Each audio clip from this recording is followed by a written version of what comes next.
Hello everyone, Spider Fanboy here to bring you part 2 to What If Deku Had Tactile Telekinesis. So last we left off, we had just finished up with the USJ. Izuku was able to actually hold off the Nomu and was actually able to assist in defeating it after it had made its surprise return due to the intervention of All for One. All Might has decided that he is going to properly explain the backstory of One for All and All for One to his two proteges, although he is still somewhat hesitant about it.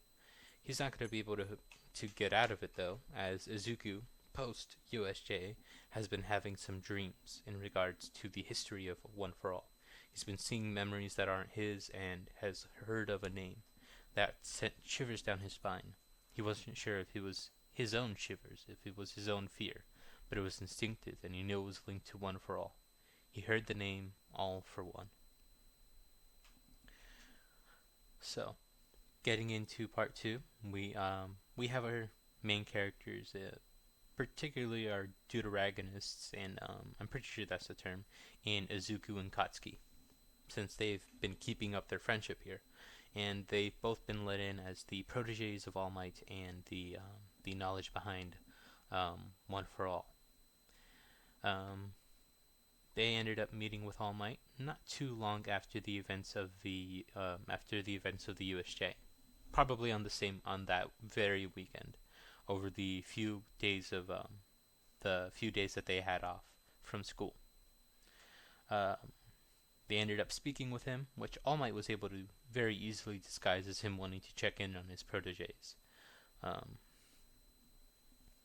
and it's what he used as the excuse to their parents, that he wanted to personally check in with them, since he didn't have too much time with them during the USJ event itself, and he also wanted to personally thank them for assisting in the battle against the main villains and the monster.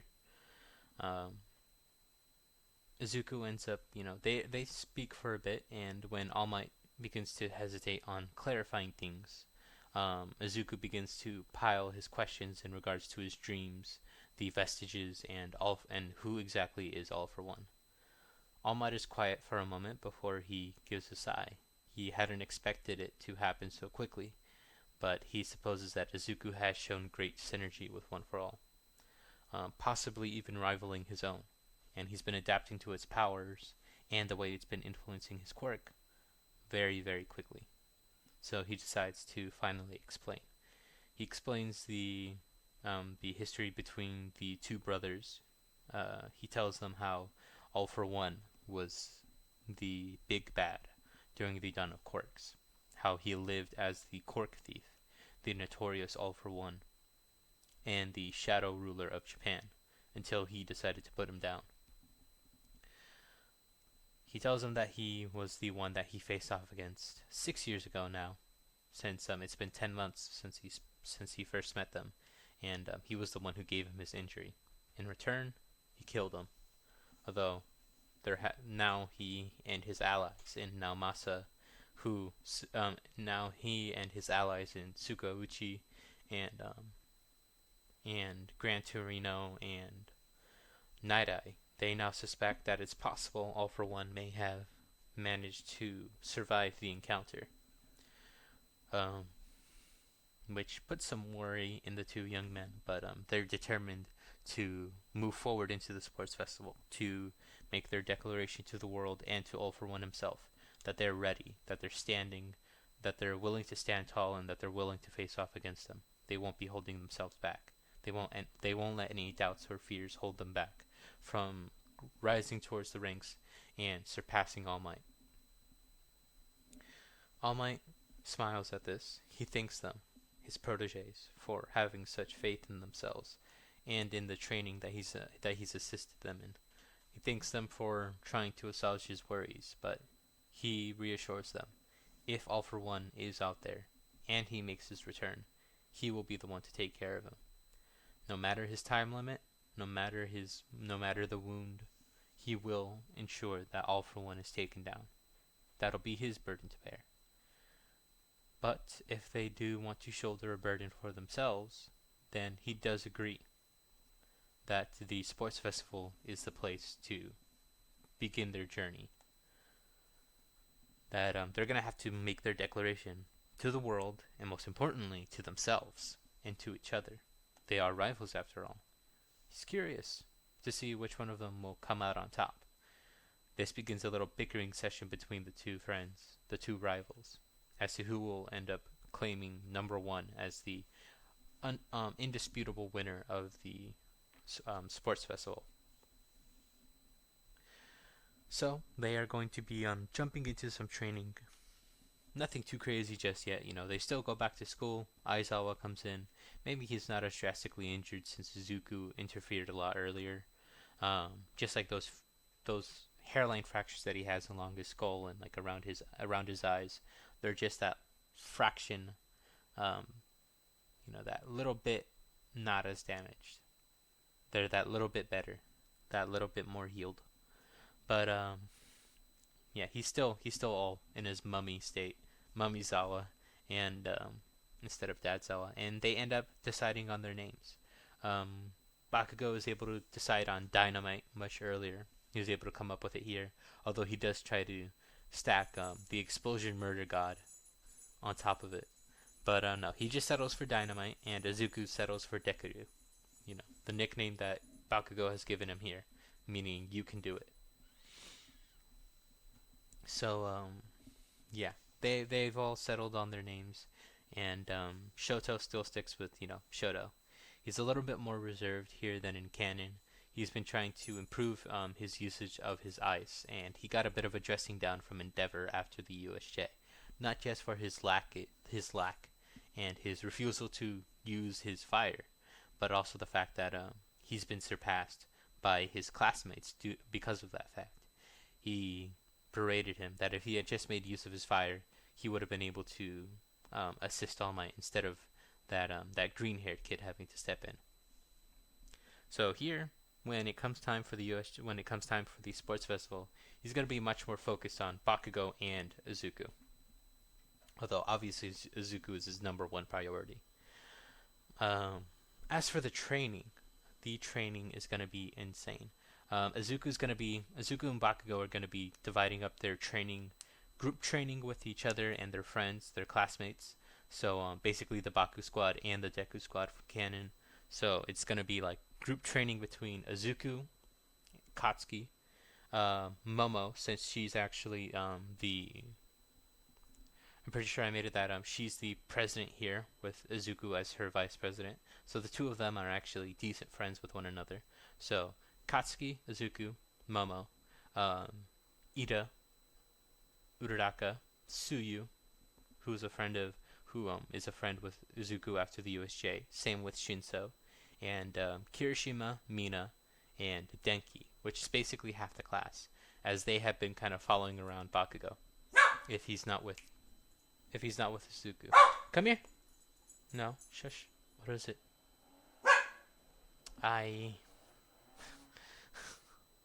just mowing their lawns. Calm down. That was my dog. I have him down here.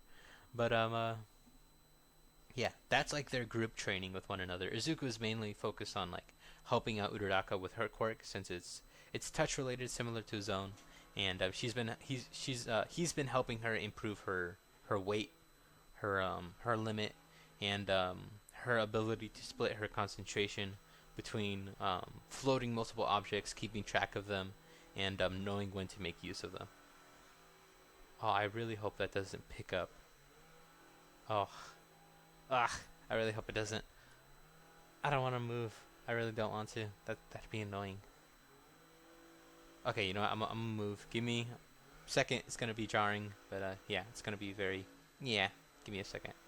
Okay, moved into one of the bedrooms, but yeah, Izuku's helping with that, as well as increasing maybe helping Shinso in some basic hand-to-hand combat and bodybuilding with Kirishima and Katsuki helping out as well. He's practicing his more physical speed movements, like, not flying. He's practicing that. He's practicing his speed with Ida, racing against one another. Just him using full cowl, and he's also increasing his attack potency against Katsuki. The two of them. Katsuki's now properly developing his AP shots. More so his Gatling shot, I think that's what it's called, where he like rapid fires them as like little mini contained explosions. Izuku's trying to learn to do something similar, kind of like give himself more of a rapid fire attack instead of just straight beams. And he's also been trying to deal with these repeated headaches. He's not exactly sure what they are. He's visited Recovery Girl, and he actually ends up talking it over with All Might. He's not entirely sure what it is, but it always peaks whenever he's sparring, or whenever he feels something bad is about to happen.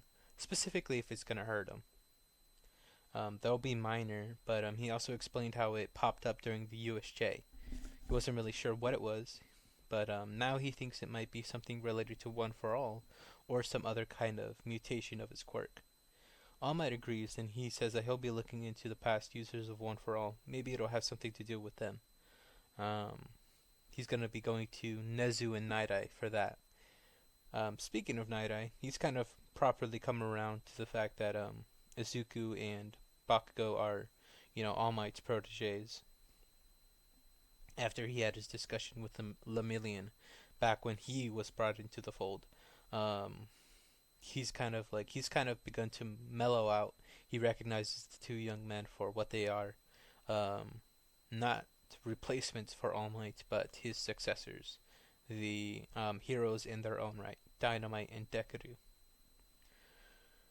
And he's kind of proud that he's had a bit of a hand in teaching and instructing them, improving their battle instincts and the way they coordinate themselves in the battlefield.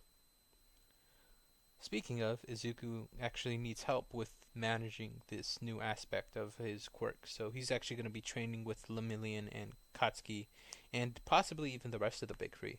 We can get them introduced to this little group of Izuku and Katsuki's. Lemillion makes it clear that he had met the two in Izuku and Katsuki before, through when Night Eye and All Might decided to reconnect with each other. They ended up introducing their proteges to one another. So he's aware of these two kohais, these two juniors of theirs, and he wants to meet up with his juniors with all of his friends, and he decided to bring along his own friends. So this group ends up getting some training with the Big Three, and it's decently intense. Momo herself is trying to practice more with her quirk and training with Tamaki. She gets some inspiration. Maybe she's going to be making like some Wolverine claws or armored plates that are attached to her body that aren't completely fully formed, that don't completely separate from her, and reabsorbing them so that she can reuse and recycle the lipids and energy and stuff. Izuku's definitely practicing his flight capabilities, his aerial combat, and his usage of his kinetic energy blasts against Nejire. She's teaching him how to manage that a lot better, and Katsuki himself is actually training against Lemillion. He wants to get better at facing off against someone who's more of a physical fighter, which Izuku is definitely along the lines of. He's expanded his arsenal with his energy-based blasts and attacks, but at the end of the day, he more follows along the lines of he's definitely still has that inspiration from All Might in physical fighting. Of course, he's much more diverse, using kicks and punches, and making use of his tactile telekinesis, his TK, in very creative ways. But the influence from all of his teachers and idols is definitely still there, still very prominent. But yeah. Either way, we eventually get to the events of the sports festival, and we can imagine that Izuku is definitely going to be getting first in the race portion. Oh, when they when they have that little confrontation with Shoto, it's going to be going a little easier. Or no, it's definitely going to be more intense, since Shoto might have more of a something resembling a grudge. He definitely has a point to prove to his father, and he's going to be using Izuku and Bakugo to prove that point. But yeah, it's going to be a little bit more lighthearted and and a little bit more lighthearted on Katsuki's part, and Izuku is going to be much more firm in his stance and in accepting Todoroki's challenge than in canon. He's going to be a lot more firm. Sorry, give me 1 second. I want to. That's much more comfortable. But yeah, we get into the race. Izuku is able to completely blitz it by flying over every obstacle. He actually kind of tears through the zero corner. He kind of catches it. He shows off a little bit, and he ends up annihilating it using a very large kinetic blast. Before once again charging forward, he flies over the pitfall and the minefield, and he's not holding back. He's making full usage of 40% uh, of 45%, which is now where he's properly comfortable. Instead of it pushing his limits, that's where he's properly comfortable with. And he can feel a little something. He initially thinks it's adrenaline, but he can kind of feel a little bit of a tingling in his arms as he's tearing through the robots and as he's flying over the last few obstacles. Katsuki is, while he is far behind, he's also the closest to him, making use of his much more powered up explosions. Uraraka has improved her usage of her quirk on herself, so she's actually leaping across. She's like leaping. She's making great leaps with Suyu. The two of them are working together. They're literally leaping and bounding over the various obstacles, over the robots, over the pit, and even over the minefield. They kind of just float over it with one another. Um, Momo is making use of some kind of rocket-propelled roller skates, which she quickly has to transition into something more stable. Probably kind of like what you would see with like something to like properly cling onto the tight ropes, so that she kind of has to change the wheels to something maybe resembling like what goes on like train tracks, so that she can push herself along um, the tight ropes. So she's actually going to kind of be posing similarly to Ida, to how he like moved across the tight ropes. That President Mike called super uncool, or whatever it was that he said. And Shinso himself is able to handle himself. He's probably going to be doing something similar to what Izuku had to do in canon. You know, make use of one of the pieces of debris from the zero pointer, from the one pointers and stuff, to cleave through the rest of the robots, uh, and eventually gathering up all of those mines to completely clear the minefield. So they're probably going to be placed a little bit higher, each of them, but it's definitely going to be Izuku gets first, Katsuki gets second, Shoto gets third. Momo is probably going to be getting It's probably going to be tying with Ida. Maybe they'll get like fifth or sixth place. They'll be getting close to one another. Suyu and Asui are probably going to be like around 10th and 11th or something. But yeah, either way, they handle themselves much more easily. Maybe Kirishima burst out like a solid few seconds before Tetsu Tetsu, and like begins marching forward, only to hear Tetsu Tetsu come out from the other zero pointer, and they have their same kind of Spider-Man pointing meme. Um, that little moment. Either way, we get to the second portion of we get to the tournament portion, and Shinso has actually kind of been keeping his quirk on the down low. So, since he doesn't make use of it, he's not really gonna be needing to make use of it to get people to, carry him. Literally, he's keeping his quirk as a secret weapon, not so much out of shame, but just so much that it's useful, and he doesn't want to reveal his cards. Of course, his classmates are aware, but the other classes aren't. So he's gonna be keeping that to himself. Um, Cavalry battle. Izuku's team is definitely gonna be different. He does want Oshako on his team, and he knows Katsuki won't join him because they're going to be competing against one another. He does want Ochako because of the usage of her quirk. He asks Asui, and she actually agrees. And before May can involve herself, unfortunately, before she can involve herself, um, Izuku ends up approaching Fumikage, Tokoyami, and he's gonna be so the team instead is going to for Deku at least is gonna be that Suyu is replaced. Suyu is going to replace Mei. Mei, seeing this, is kind of, she's a little down. She does end up introducing herself. She tries to make her way onto the team, but when it's clear she's not going to be able to join because, they have enough members, she instead kind of, she goes off on her own. And here, um, she's actually going to end up on Shinso's team. She sees that he's kind of down on his luck. He considers using his quirk, but he does end up normally asking Ojiro to help him out, and he agrees. As does that other guy. Who was the other one who was also a part of Shinso's team? Let me see. Team Shinso.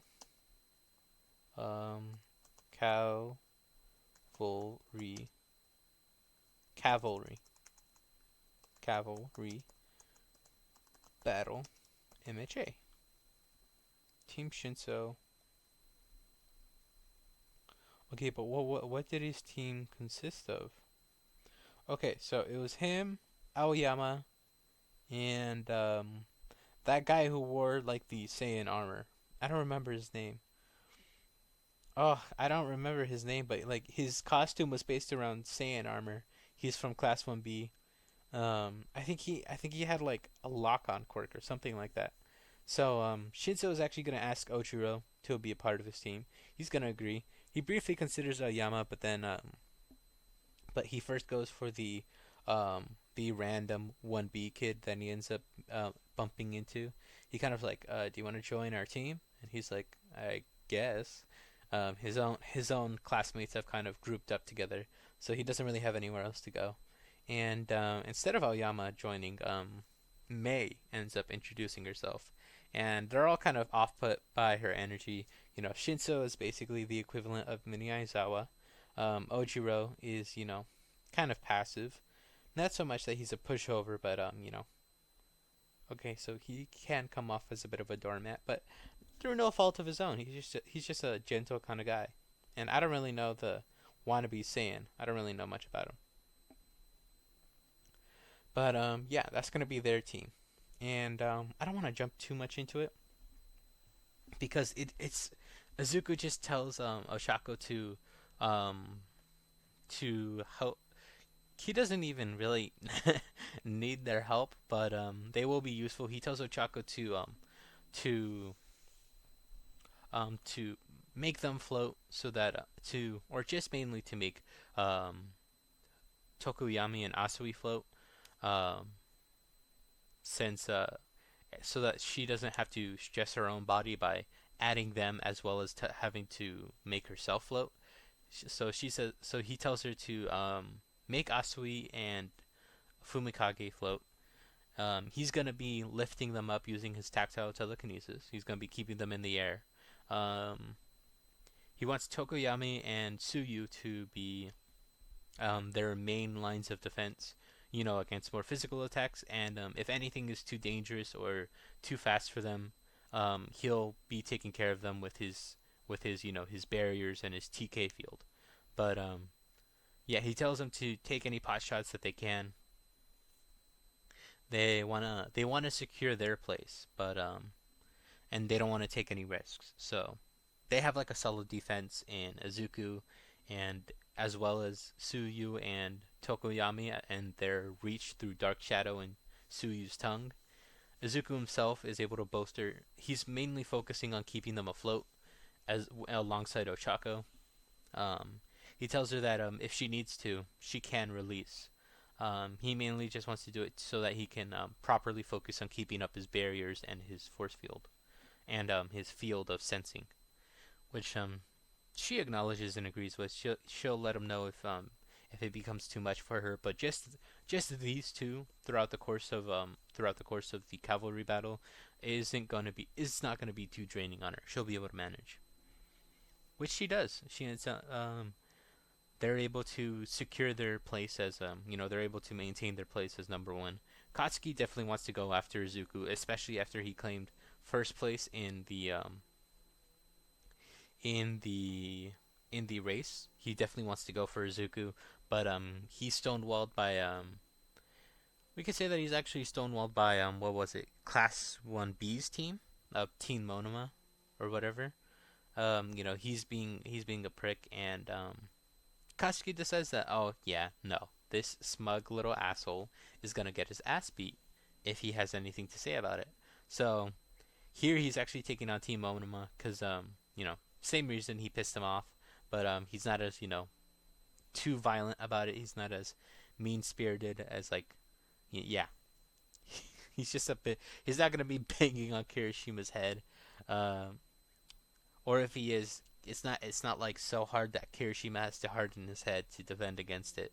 But Shinso's team is gonna be interesting. They're able to score a few points. Maybe they take a few points from they take one of the flags from one of the headbands from Monoma's team, and we can actually say that they end up having to face off against Kendo's team, which was her, Setsuna, Yanagi, who had the poltergeist quirk, and the mushroom girl, whose name I cannot remember. Uh, I just realized Shoji's team. It's just him and Mineta. Like literally, that's it. Um, but either way, we're still gonna end up with like the same few teams winning and the same people going into, at least if I'm remembering correctly, the same people who ended up, or no, since Suyu is now going to be here. Suyu is now here, so she's actually gonna be involved in the final battle, in the final tournament. Hmm. Um, we can say that to even things out, we're gonna be keeping Ojiro, but I don't know if we'll be keeping the wannabe Saiyan from Team Shinso. We could say that he just felt like he didn't contribute too much since it was mainly Ojiro kind of acting as the defensive horse. Mei was helping them maneuver around, and Shinso was throwing off the other leaders. He was keeping track of anyone who's coming close. I really don't know what his quirk is, but we can say that he was kind of like the scout. He was constantly keeping track of anyone who was coming close and notifying them so that they could either maneuver or defend. So he feels like, or yeah, no, we'll keep him around. He's going to be getting out in the first round anyway. And we can actually just say that he ends up facing off against. Ooh, the brackets are going to be different since we have more people. Okay, hold on. Let me see. Okay, hold on. Yeah. Sports Festival MHA bracket. Why did I not prepare once more? Why did I do this again? Jesus Christ. Ugh, I hate myself for this kind of stuff sometimes. Oof. Okay, hold on. Yup. Okay, wait, is this it? Is this it? Is this it? I think it is. Yes, okay. Okay.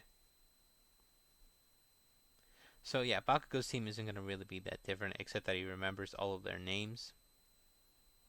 Um, Aoyama is, replaced by Mei, so Mei isn't actually gonna be facing off against No, this is not correct. God damn it. This is not the correct one that I'm looking for. No. I'm not looking for alternate matchups. I'm looking for what happened in canon. The canon bracket. That's what I'm looking for.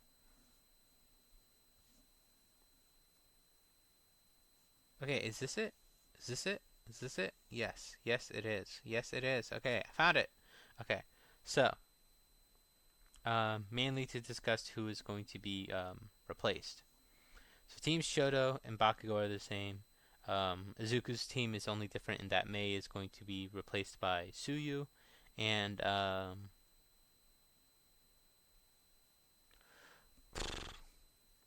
yeah, Ibara and who was it? Ibara and Tetsu are going to be put forward since Ojiro and the wannabe Saiyan are not going to be forfeiting. So it is going to be interesting in that Ojiro is going to be facing off against Kaminari, and Wannabe Saiyan is going to be facing off against is going to be facing off against Kirishima. So this is definitely gonna be like the Class 1A show. Sorry, 1B is not gonna be able to show off here. Um, but anyways, Azuku versus Shinso. They initially engage in quirkless sparring, and Azuku is able to take the win. He has more experience in martial arts, although Shinso does briefly catch him off guard. He asks him if in all of their training was whenever he was training with Ochako, if he was just if he just took the time if the two of them instead took the time to get their flirt on, which catches him off guard despite the fact that he's much more confident here. Relationships and Azuka Midoriya, at least of the romantic variety, they do not exactly mix well. So that actually catches him off guard, and he stutters out, "Oh, what?" But of course, he ended up ignoring the brief twinge of pain that came through his head, um, which actually almost immediately snapped him out of the brainwashing. He did go dead faced for a second, but then he snapped back into reality. Snap back to reality. Oh, there goes. Speaking of oh, there goes gravity. He ends up deciding, yep, this needs to end now. So he floats up and he charges towards Shinso and drags him out of the ring. And he tells him not to mess with him like that, which gets a bit of a laugh out of Shinso. That he's like, well, it seems you got what you wanted. You ended up winning. And Izuku kind of, he realizes, ah, crap, he didn't mean to end it so quickly. He wanted to show off Shinso's capabilities a little bit more. But Shinso thanks him. He wouldn't have come as far as he did if it wasn't for Izuku and his training. But rest assured, next time, if they face off again, next year's sports festival will not be so easy. And Izuku definitely welcomes the challenge. Shoto versus Sero goes the same. Um, Kaminari versus Ojiro. So when Kaminari just releases his electricity, Ojiro has to kind of like huddle down and put up his tail to protect himself. Not really gonna help. Ojiro sadly gets taken down. Maybe he actually ended up getting a few hits in. He's decently fast, but he got like one or two hits in on Kaminari with his tail before Kaminari decided he didn't want to get hit by that tail anymore, and he just let out his full power. Um, it knocked out Ojiro, and Kaminari, he's technically taken out, but he is conscious. He's conscious technically, if you can count his dum dum mode as conscious. But yeah, Kaminari ends up taking the win after Ojiro only gets like two hits in. Um, Ida is still going to be facing off against Hatsume. Ida is definitely still going to win. He's still going to win, but he's going to be humiliated by it. Mina versus the wannabe Stan, or no, Mina versus what did I say? Oh, I completely forgot. Oh yeah, I'm just gonna have Mina replace Aoyama, or I'm gonna have Suyu replace Aoyama. I don't know what I said before, but I'm gonna have Suyu fight against Mina, and it ends up being a bit of an interesting battle. Mina has to be careful. Suyu's physical attacks from her kicks are definitely very powerful, and her tongue is no joke either. But she's able to keep herself safe from being grabbed and tossed out by coating herself in a an acid that maybe it won't burn through her clothing, but it'll definitely burn organic material. So it's gonna hurt if she tries to wrap her tongue around her, and she ends up leaving streaks of the acidic slime as she's skating around. So there's less and less areas for Suyu to stand on that won't burn through her shoes and eventually begin to burn through her skin. So she's eventually kind of cornered, and Suyu instead decides to kind of try to blitz Mina, but she's able to just barely duck under the blow, and Suyu ends up flying out of the ring. So Suyu does end up losing, but she showed off some creativity. But it's clear that this isn't exactly her kind of combat style. This isn't exactly an area where she was able to properly show off what she's physically capable of. But she does end up losing. Um, Togoyami versus Momo. Momo is actually able to, since she's made use of these more um, these different type of creations where she can keep the armor around her body. She doesn't actually have to pull out the riot shield. She's able to do that kind of instinctively. She's been practicing it with Sun Eater, because I forgot Tamaki. She was practicing it with Tamaki, and Tokoyami decides to show off. Seeing this, he decides to try to do something himself. He's aware of Izuku's quirk, the way he coats himself with his energy, and seeing Momo try to do something similar in coating herself with her creations, he wonders if he can coat himself with his own quirk. And he takes a brief moment, which Momo actually ends up taking the opportunity to discreetly create a few flashbangs, and Tokoyami ends up coming up with his dark shroud, whatever that technique was called that he ended up calling it. He named it after one of another Japanese god. But he ends up coating himself with dark shadow a lot earlier. It's not fully complete. Maybe he only has it around his arms and his head. He engages against Momo in physical combat for a while Tokoyami, with Dark Shadow's help, has the physical edge in terms of power, Momo has the edge in terms of skill, and she eventually is able to she's able to lure Tokoyami towards the edge of the arena. She makes it seem more like she's about to be cornered, and she ends up releasing one of the flashbangs. She ends up zipping down her shirt, or her tracksuit jacket, which gets Tokoyami to close his eyes. He briefly stutters out, "Oh, what are you doing?" before she ends up releasing the flashbang. Luckily, this doesn't blind him since he kind of already closed his own eyes, but it does weaken Dark Shadow, basically causes him to disperse into nothingness, and then she pulls a judo flip on the startled and stunned Tokoyami, because it definitely messed with his ears. She created some like little earplugs in her own ears to protect her hearing. So Momo ends up winning against Tokoyami. Kirishima versus Wannabe Sane. Kirishima wins. It's absolute stomp.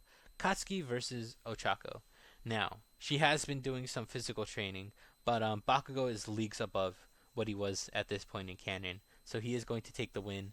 But we can actually say that after she gets blown back, and after her plan ended up failing, she actually engages in quirkless sparring with Bakugo for a bit before he decides to pull off an explosion-powered judo flip that sends her flying out of the arena. So she definitely put a lot more effort here.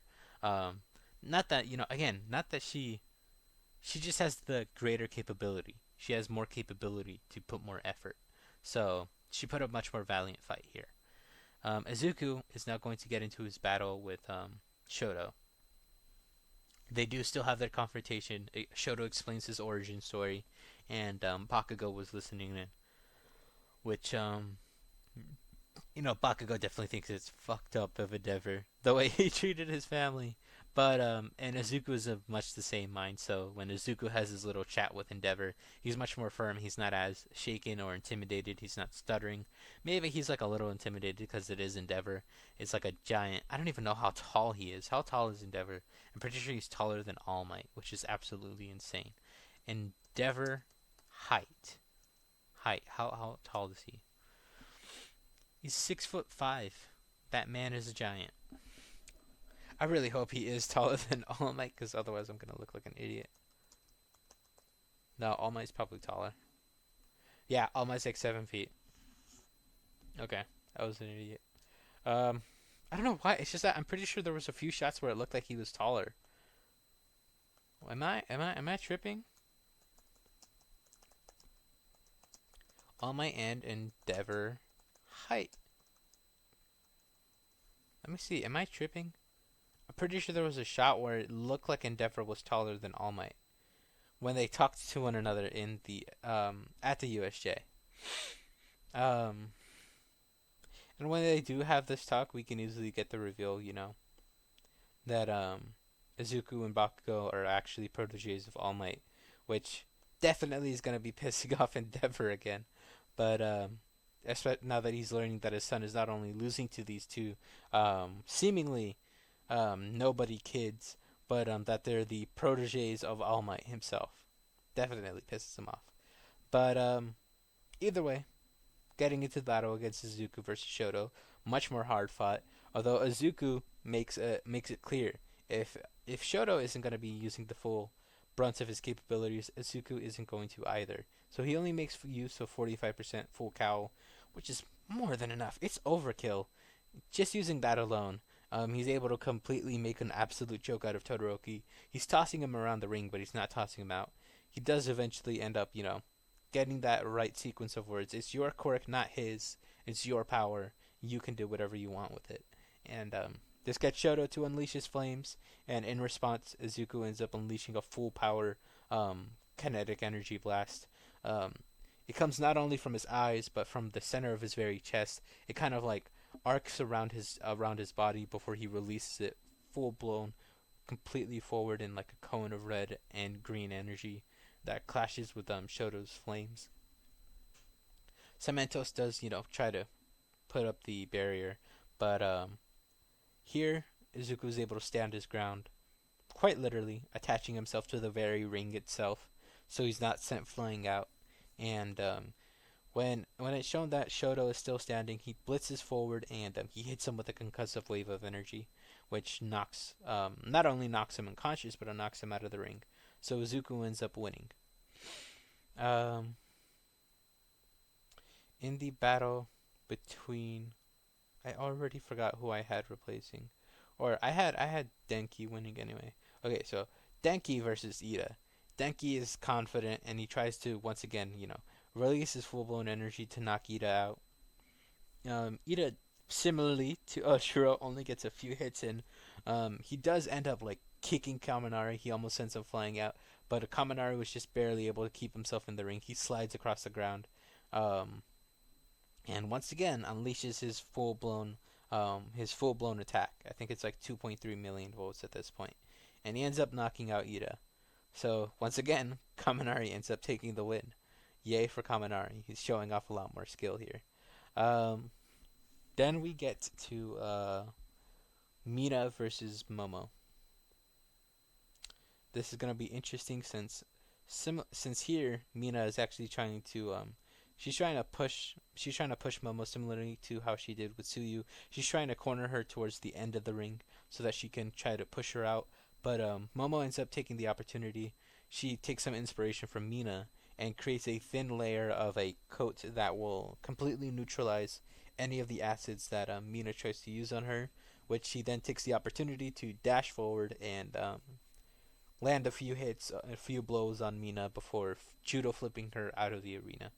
And if she can't do that, she'll definitely be able to probably produce something similar to a taser, a stun baton, and she's able to incapacitate Mina.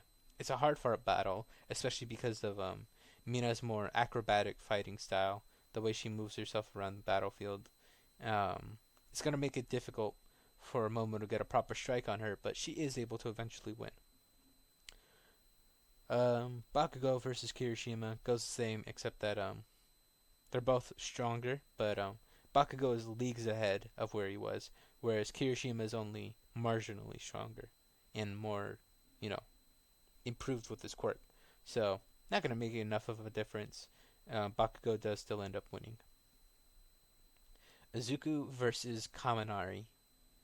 Easy. He just throws up a barrier to prevent Kaminari from striking him with any electricity. And Izuku actually just, once Kaminari has finally worn himself out, he rushes forward and he just kind of taps him on the forehead to knock him back. And he's like, "Do I even have to push him out of the ring? This should be enough to disqualify him, right?"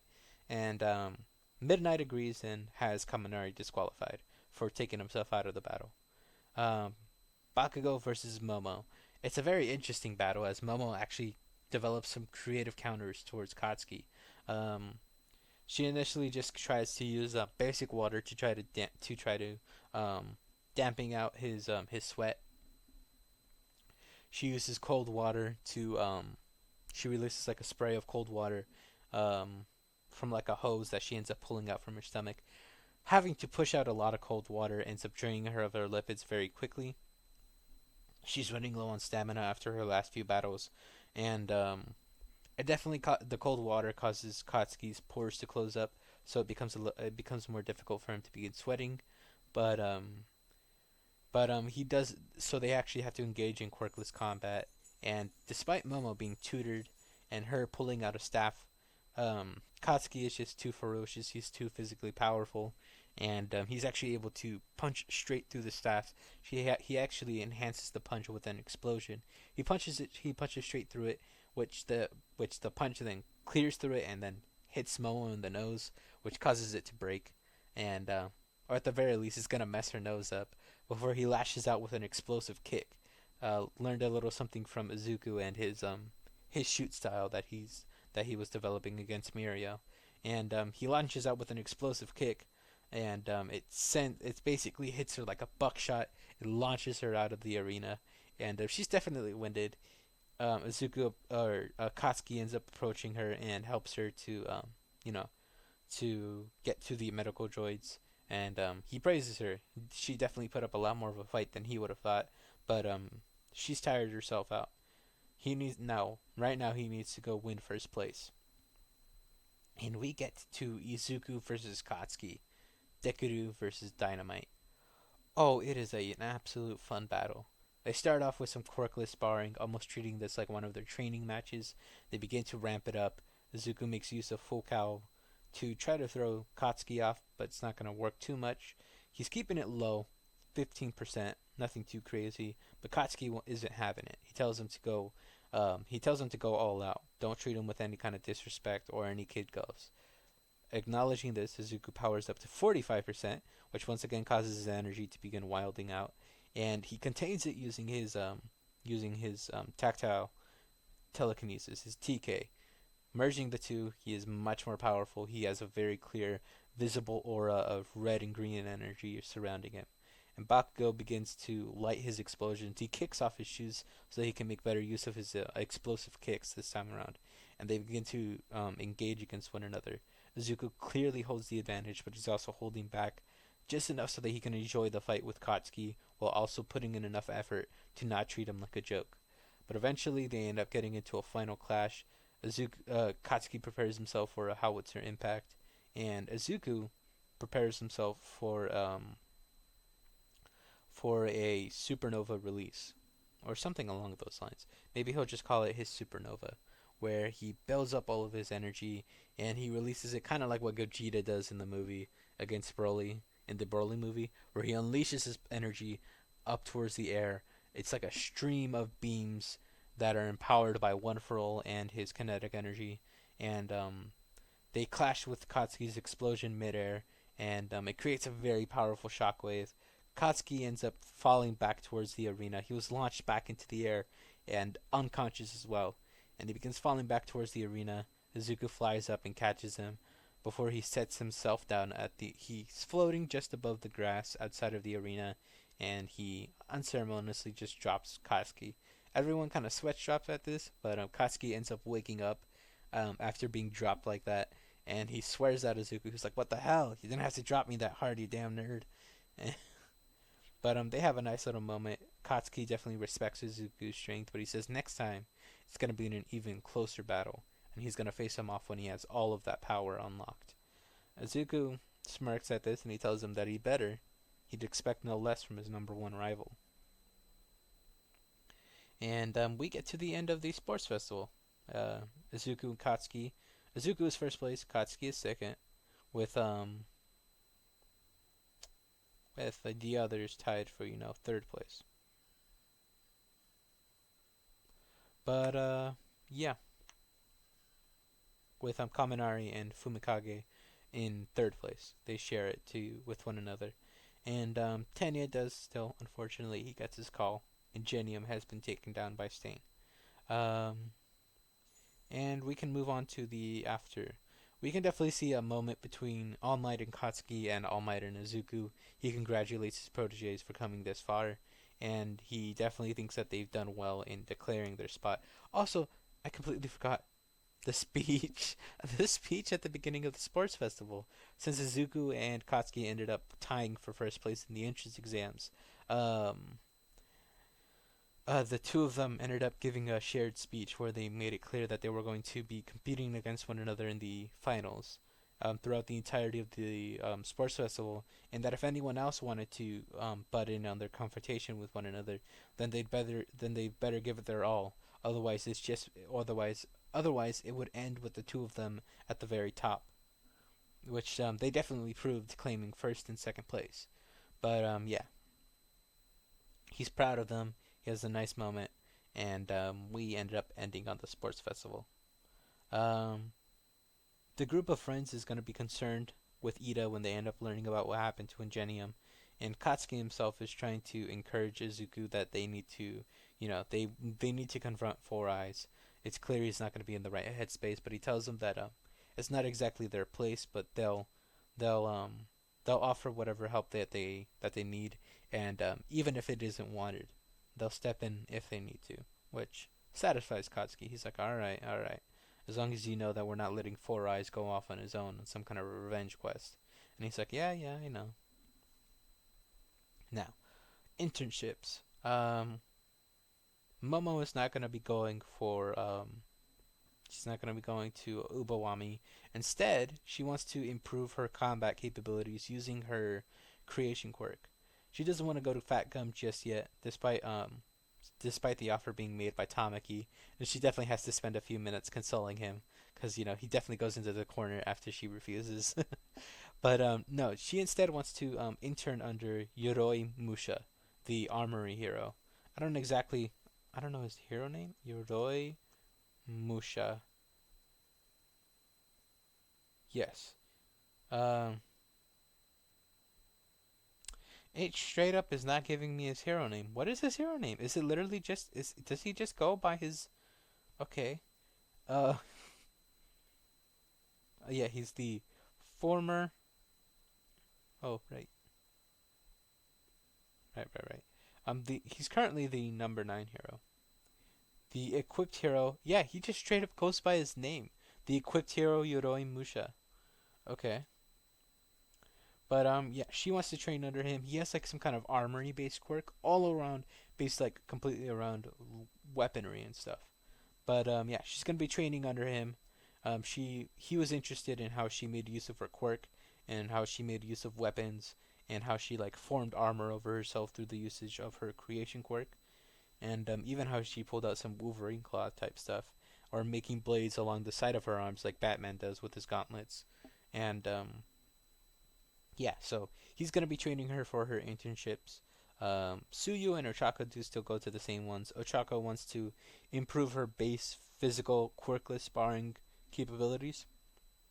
Her martial arts. So she does still go to Gunhead. Suyu wants to get back to her roots of wanting to be a water-based rescue hero. So she still goes with Selkie. And Izuku and Katsuki, they've learned basically all that they really need from Gran Torino. So Bakugo actually ends up accepting an offer from Shoto to attend to train under Endeavor with Shoto. So they're gonna get some nice bonding that they really need. And Katsuki ends up kind of awkwardly confessing that he heard the conversation between Shoto and Izuku, but he clarifies that he's not one to go breaking confidences, so he doesn't need to worry about him telling anyone. He won't tell anyone. It wasn't his business to hear in the first place, which definitely eases Shoto's mind. So they're going to be training under Endeavor, and Izuku. Y'all might be wondering, where is Izuku going to be going? Izuku is going to get the proper one-on-one time with his mentor. Izuku is actually going to be officially he's going to be accepting the internship with Sir Night. He wants to kind of help him review everything that he's been going through, and ever since the end of the sports festival, Izuku, the tingling sensation in his arms hasn't really vanished. So he wants to investigate it, and they want to kind of discover, investigate in depth what exactly is happening with One for All in his body, and we can very easily say that over the course of his training, he's going to be unlocking Black Whip. It's going to burst out. They're not exactly sure what they can do. They try a myriad of mental exercises, and sometime during the second day, around the same point of time when he would initially create full cowling, Black Whip ends up bursting out. And All Might is also going to be participating in this training, since he was the past holder of One for All, and Gran Torino might be around as well. but Black Whip ends up bursting from his hands, and he's not going to be getting any proper hold of it soon. He does end up reining it in using his telepathic barrier, his telekinetic barrier, and his own mental fortitude, because he's had a telekinetic quirk. So he has a lot of mental fortitude, a lot of very powerful concentration. So he's able to rein it in, but he's not going to be able to properly control it and manage it. Not just yet. He's going to be able to get a hang of it a lot quicker than he did in canon, but he's not going to be able to do it within the week. But at least he is going to be aware of the fact he ends up, he ends up having that vision. He talks to the vestiges, and here instead of just talking to Banjo, maybe he talks to a few of the other users as well. Maybe he talks to all of them except for second and third, and they tell him that he's he's cultivated his quirk. He's cultivated one for all to the singularity, so he's going to be unlocking the quirks of the past users. So he has to be ready to make proper use of them. They're going to be looking forward to what he's capable of, and then we're going to get into the Hosu incident. Izuku brought it up to Aizawa, and he also brought it up to Night Eye that his friend Ida, the brother to Ingenium, is most likely he went to intern in Hosu. It's very likely he's trying to track down Stain. So, with their permission, he'd like it if they were to travel around the area, to patrol around the area for the week, so that they can assist in case something happens, intervene and prevent him from doing anything reckless. And Night Eye actually agrees. He'd like to see Stain put away. He considers him a blight on society, and he definitely wants him put away. And Lemillion, and let's say maybe he's not exactly all for it, but Lemillion is able to talk him into it, as is All Might. And Gran Torino decides he's gonna go on ahead and he's gonna get ahead of all of them. He's gonna move towards Hosu. It's where his old apartment. It's not too far from his old apartment, so he's gonna be patrolling Hosu ahead of everyone else. But it's not gonna be changing too much on the side of the League of Villains, except for the fact that Tomura now his hate boner for Izuku is a lot more pronounced and much more powerful. But Stain actually kind of recognizes Izuku as a little bit earlier, that green-haired kid from the sports festival. He seems like he has the spirit of All Might. He's not exactly sure about about that Bakugo kid. He kind of seems more like someone along the lines of Endeavor, but he also saw moments where he had a level of respect that for his fellow combatants that Endeavor certainly would not. So maybe there's hope for the kid, but he's willing to stain his blood with that of a child. He's willing to stain his blade with the blood of a child if it means preventing another Endeavor from stepping onto the scene. So when we get to the Hosu incident, Izuku is going to have to separate from Night Eye. He gives him full permission to use his quirk, and he tells Lemillion to tag along with him so that they can take down the Nomus. And he definitely has he has full confidence in Izuku that he's gonna be able to handle himself. And when he ends up blitzing Stain with that first hit, he's more like around 15%, as well as using his TK.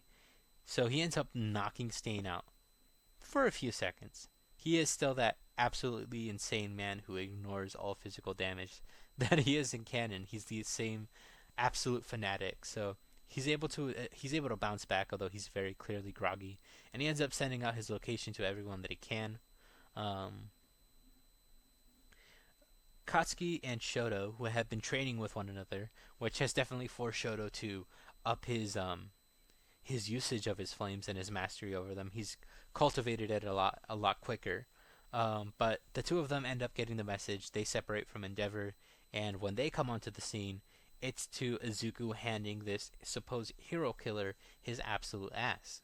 He's handing it to him on a silver platter, and it's not looking pretty for Stain.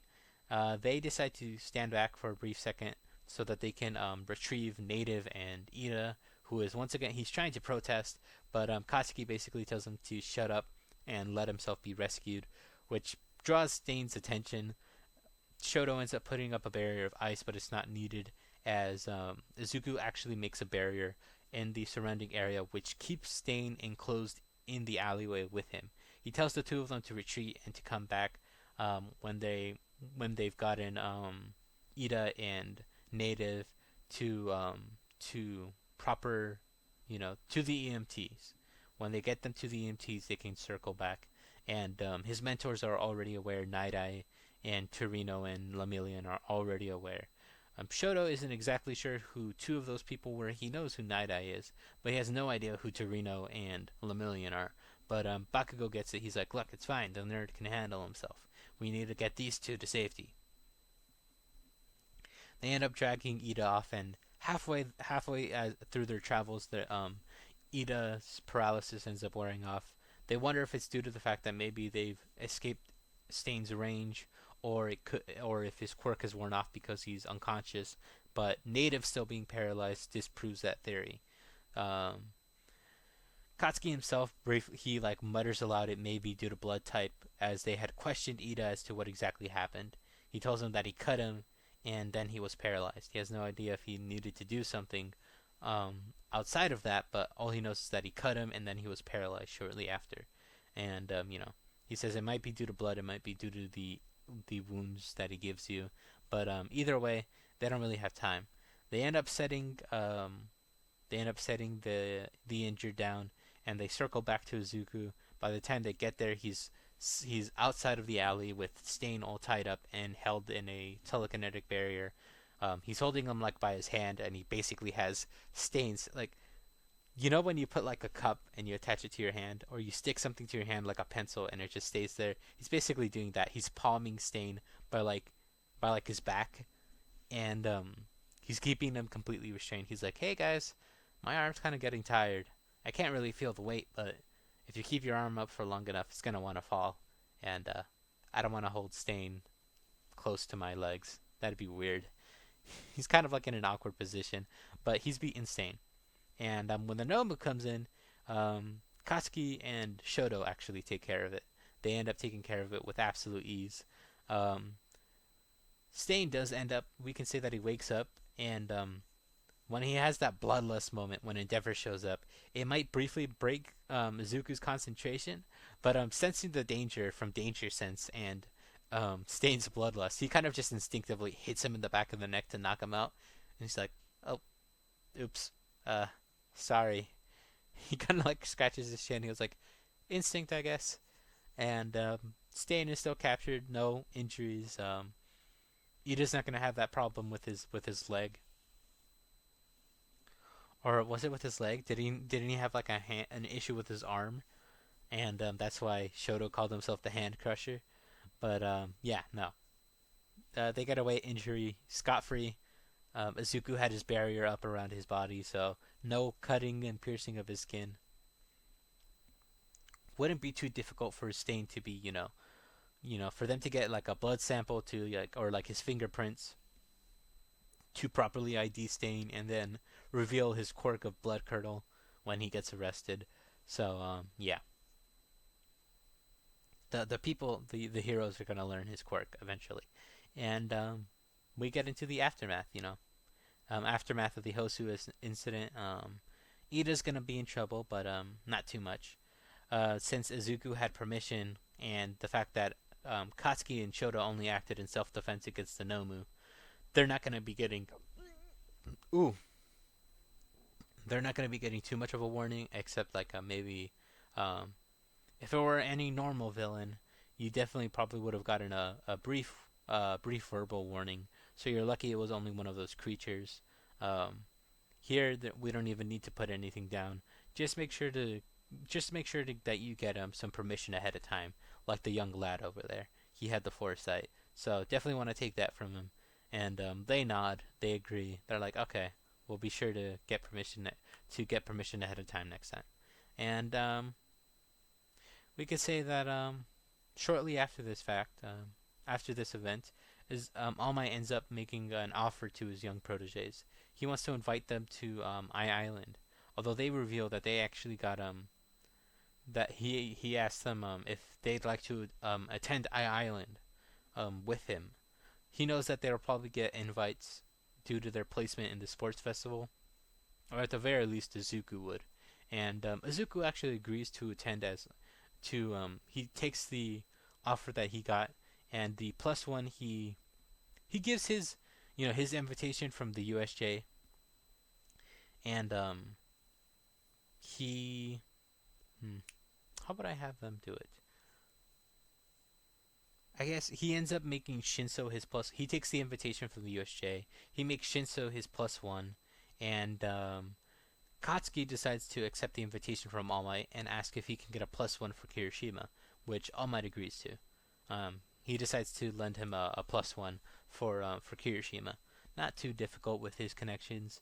So it's not going to be changing too much in who ends up going and arriving at I Island, except for the fact that Shinso is going to be tagging along. He interned with Aizawa, by the way. They sadly were not in Hosu. They were somewhere else dealing with some. He was better instructing him on how to use the capture gear. Their training was mainly held at UA, although he briefly did take him out for a few patrols. But yeah, he basically spent the entire week training and learning how to use the capture scarf. So yeah, pretty cool. And also getting himself a proper costume, properly designed by Mei Hatsume, his new friend from the support department. So yeah, we end off here. He already has danger sense. He's been improving it. He has unlocked Black Whip. He is aware of the fact he's going to be unlocking more quirks, and next video we're going to be getting into the events of Island and the what was it, the Two Heroes movie? Two Heroes. No, I'm stupid. It wasn't Heroes Rising. It was, what was it? MHA movie. I don't think it was Heroes Rising. Or yeah, it was. It was. No, wait, no, it was Two Heroes. I'm stupid. Okay, yeah. Next time we get into the events of My Hero Academia Two Heroes. The events of the first movie with Island. That's weird that it's two heroes. Okay, whatever. Yeah, My Hero Academia Two Heroes. We get into the events of the movie in the next part. Hope you like what I've done here. Changing a few things on the smaller scale, but these ripples are going to be flowing out soon enough. Tomura has much more of a very very powerful very powerful hate boner, as TFS would put it, as Yamcha would put it. He has a very powerful hate boner for Izuku, and Izuku has kind of, he's not really in his head ever since the events of the USJ. But All For One and his machinations are definitely going to be creeping up on him sometime soon, with the events of Island coming into play. But beyond that, like, comment, subscribe. Hit that bell notification if you want to keep up to date. Leave your criticisms and compliments in the comments down below. Let me know what you did and didn't like, and what you think I should change. Any possible potential what ifs for the future. If you want to be an ass, don't even bother. Go find something else to do that you can enjoy that doesn't come at the expense of others. And yeah, that will be it. I will see you all later. Bye bye.